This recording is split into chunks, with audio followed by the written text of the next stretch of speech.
Hello, MCE Jets. This is Mrs. Becky Smith, and we are reading Chapter 6 of The Secret Garden. It's called There Was Someone Crying. There was. The next day, the rain poured down in torrents again, and when Mary looked out of her window, the moor was almost hidden by gray mist and cloud. There could be no going out today. "What do you do in your cottage when it rains like this?" she asked Martha. "Try to keep from under each other's feet, mostly," Martha answered. There does seem a lot of us then. Mother's a good-tempered woman, but she gets fair moithered. The biggest ones goes out in the cow shed and plays there.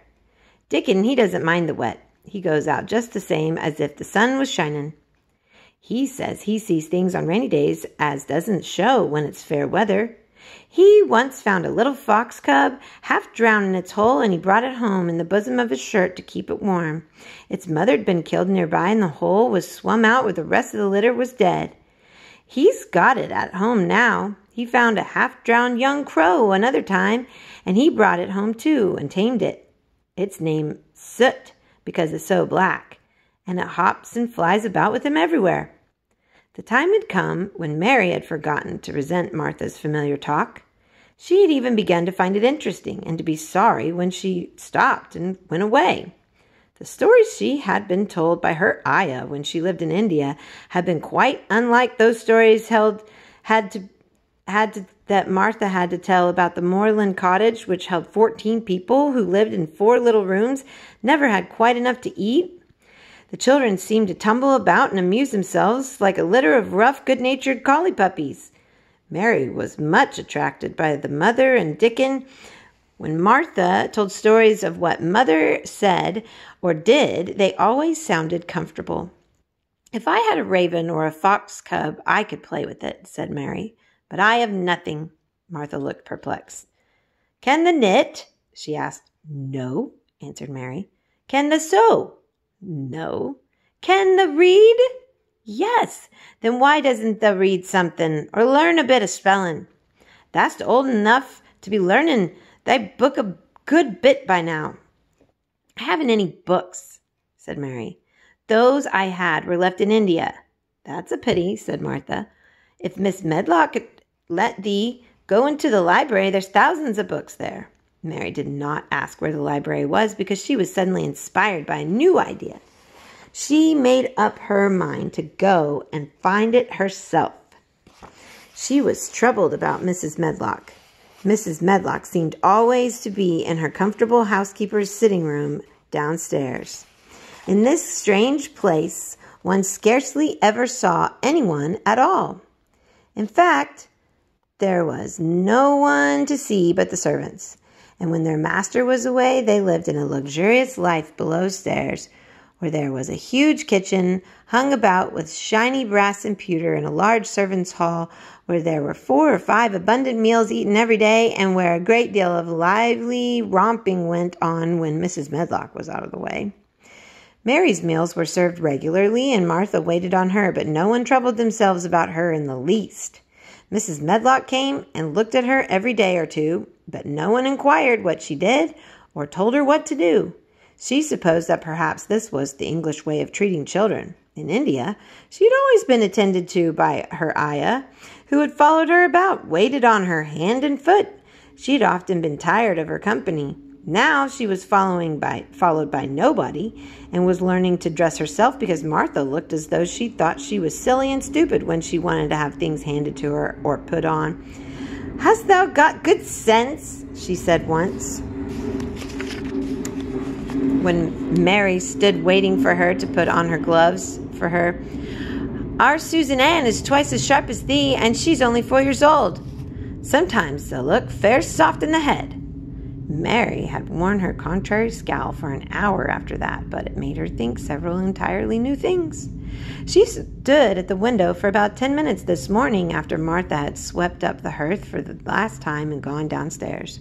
She was thinking over the new idea which had come to her when she heard that there was a library. She did not care very much about the library itself because she had very few books, but to hear of it brought back to her mind the 100 rooms with closed doors. She wondered if they were all really locked, and what she would find if she could get into any of them. Were there 100 really?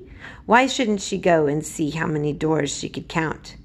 It would be something to do in this morning when she could not go out. She had never been taught to ask permission to do things, and she knew nothing at all about authority, so she would not have thought it necessary to ask Miss Medlock if she might walk about the house, even if she had seen her. She opened the door of the room and went into the corridor, and then she began her wanderings. It was a long corridor, and it branched into other corridors, and it led her up short flights of steps which mounted to others again. There were doors, and there were pictures on the walls. Sometimes there were pictures of dark, curious landscapes, but oftenest they were portraits of men and women in strange, grand costumes made of satin and velvet. She found herself in one long gallery whose walls were covered with these portraits. She had never thought there could be so many in a house. She walked slowly down this place and stared at the faces which also seemed to stare at her. She felt as if they were wondering what a little girl from India was doing in their house.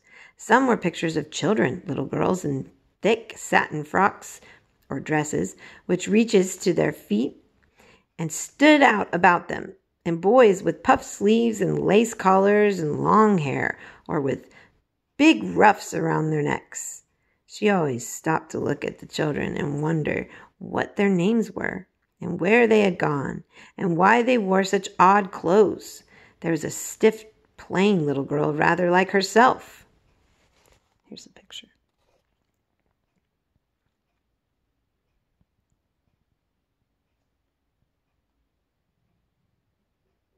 It says, there was a stiff, plain little girl, rather like herself. She wore a green brocade dress and held a green parrot on her finger.